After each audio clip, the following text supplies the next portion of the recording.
Y ya estamos aquí con el profesor, el doctor Pablo Buchbinder, profesor asociado no titular, perdón, de Historia, ahí está, de Historia Social y Moderna Contemporánea de la carrera de Sociología, docente en la Facultad también de Historia, de Filo. Así que, bienvenido, gracias por estar acá con nosotros. Gracias a ustedes por la invitación. Un placer. Decíamos que recién en la charla, cuando te presentábamos, cuando estábamos anunciando que ibas a venir, Pablo, que todo el mundo da por sentado que sabe de qué se habla cuando se habla de la reforma, de la famosa reforma. 100 años han pasado. ¿Y de qué hablamos? ¿Qué pasó hace 100 años que fue tan importante? Bueno, en realidad la reforma se inició como un movimiento de protesta de los estudiantes de la Universidad de Córdoba. Los estudiantes protestaban en principio por una medida disciplinaria menor, pero el movimiento que iniciaron dio lugar a toda una serie de controversias, discusiones en torno a las características que tenía la universidad. Bueno, en la Facultad de Medicina de la Universidad de Córdoba había un régimen de internado que funcionaba en el Hospital de Clínicas de la universidad. Y los estudiantes tenían la obligación de volver al internado. Ahí vivían sobre todo estudiantes de escasos recursos, provenientes del interior de la provincia. Los pupilos. Exactamente, era una suerte de régimen de pupilo. Y ellos tenían la obligación de ir antes de las 12 de la noche, quedarse. Bueno, llegaban a las 12 y a las 2 de la mañana volvían a salir para divertirse. Ajá. Y la academia que gobernaba la Facultad de Medicina y que controlaba el hospital les aplicó una sanción. Y los estudiantes, a partir de ahí, iniciaron toda una protesta en la que expresaron toda una serie de problemas, de cuestiones, de aspectos muy controversiales que existían por ese entonces en la Facultad de Medicina. O sea, fue la gota que rebalsó el vaso. Exactamente, claro, exactamente. Fue claro, un episodio menor, pero dio lugar a todo un movimiento, de transformación del sistema universitario argentino. Previo a la reforma, uno tiene la idea, o el recuerdo por alguna cosa que ha leído o ha escuchado, de la universidad como una institución, bueno, venía de la iglesia, ¿no? Una cosa muy cerrada, muy elitista, una cosa más el profesor con el alumno, como una... pensar en los discípulos de los filósofos griegos, en esa cosa, en una indiscutible, así. ¿no? Claro. Y de pronto, bueno, la masividad, parece, o sea, la reforma tiene que ver con ese cambio como de sentido que tiene la universidad. Bueno, en realidad hay un cambio gradual en la composición del estudiantado, ¿no? Nosotros tengamos en cuenta que la universidad fue una instancia central en los procesos de movilidad social de esa sociedad argentina, que era una sociedad muy dinámica, ¿no? La de finales del siglo XIX y principios del siglo XX. Entonces, una sociedad muy dinámica, muy móvil, y una universidad que no es acorde con las características que tiene esa sociedad.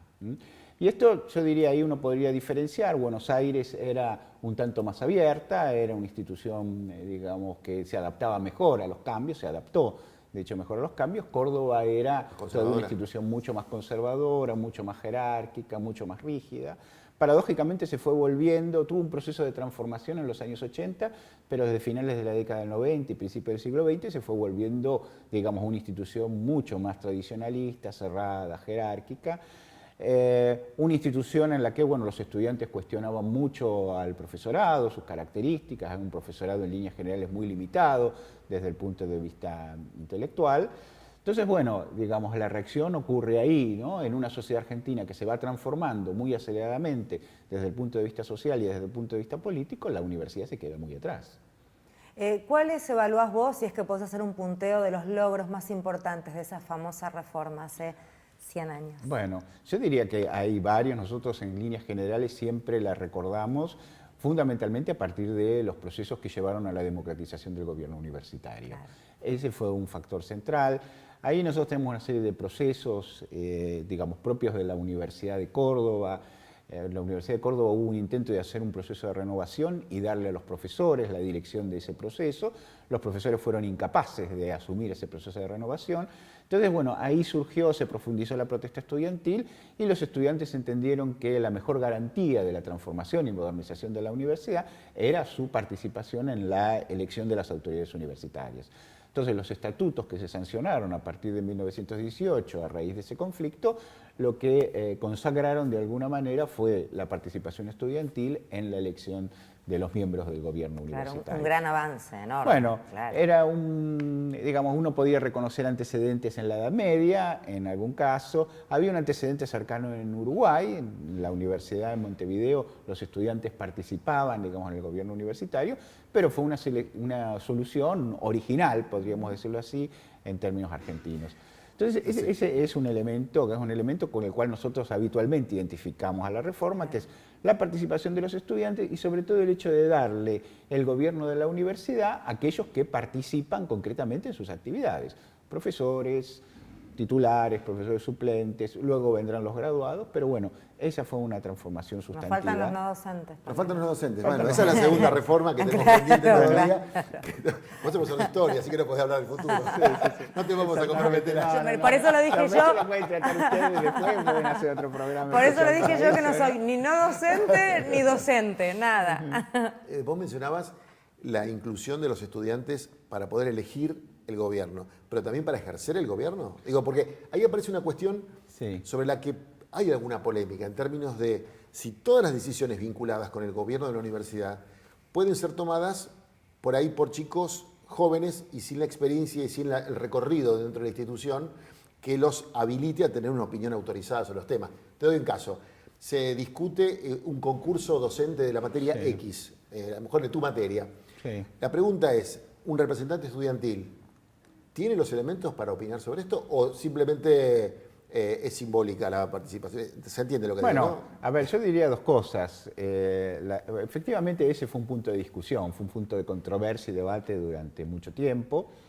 Yo te diría, en la reforma inicialmente, digo, ahí uno puede establecer algunas diferencias entre universidades, pero en principio los estudiantes votaban eligiendo a los miembros del gobierno universitario, pero en esta primera instancia ellos no participaron directamente, ¿no? Es decir, los estudiantes no integraron directamente el gobierno, sino que participaron en la elección, ¿no? Claro. Que son dos cuestiones distintas. Hoy participan, efectivamente, digamos, en una situación distinta, pero bueno, ahí hay, digamos, toda una serie de procesos que se dieron, digamos, en esos 100 años que modificaron.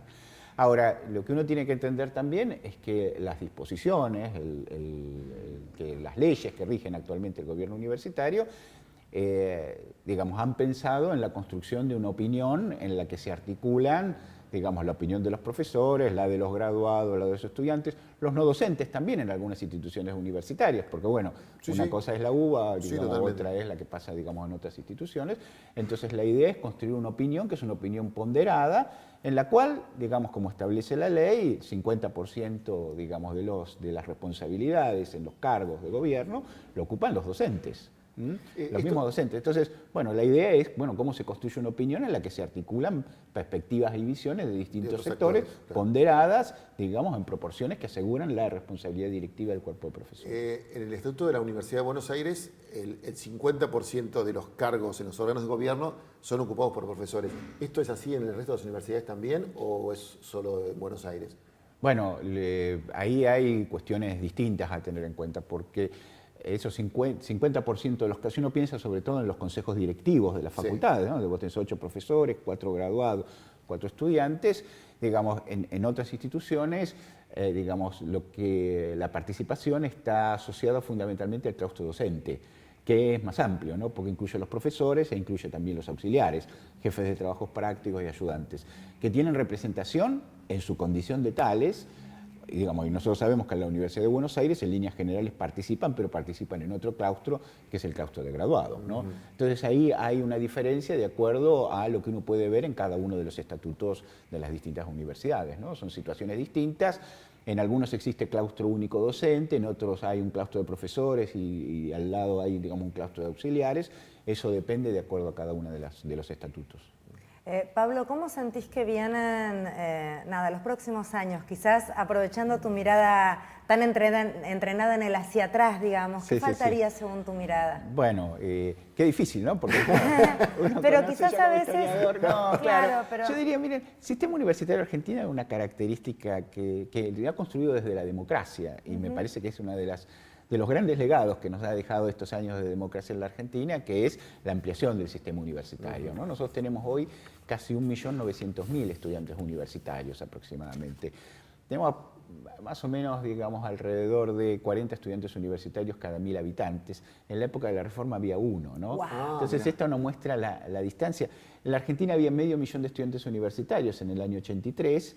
Bueno, tengamos en cuenta que el ritmo de crecimiento de la población universitaria ha sido proporcionalmente mucho mayor que lo que ha crecido la población en líneas generales. Es una linda noticia. Sí. Yo diría que es de los legados interesantes que nos han dejado estos años de democracia. Así es. Ahora, me parece también que ese sistema tiene algunos problemas estructurales también importantes, ¿no? Es decir, asegurar el derecho a la educación superior, por lo menos, digamos, yo creo que el acceso a la educación superior es un derecho, digamos, a la universidad es un derecho. Exige también, digamos, tener no solamente números en la cantidad de estudiantes, sino mejores números en lo que tiene que ver con la graduación, en lo que tiene que ver con digamos, los años en los cuales los estudiantes llegan a terminar la carrera. Y por supuesto también tenemos una agenda muy interesante para avanzar en lo que tiene que ver con lo que algunos llaman el problema de la calidad. No me gusta utilizar mucho ese término, pero digamos también ahí, digamos, obviamente tenemos mucho para hacer. Pero yo digo, el problema central me parece también fundamental es el problema de la deserción, que es extremadamente alta, sobre todo en el sistema público. Pablo, ha sido un placer tenerte y escucharte, hemos aprendido. Por suerte no estabas, yo te vendí como que enseñabas genial y la verdad es que era cierto todo lo que nos habían contado porque realmente es un placer, así que gracias. No, gracias. Un placer, un gusto, un lujo. Señora, hasta la semana que viene. Sí, señora. Y a ustedes los despedimos como siempre recordándoles que la universidad pública es el mejor lugar del mundo para hacer del mundo un lugar mejor. Gracias.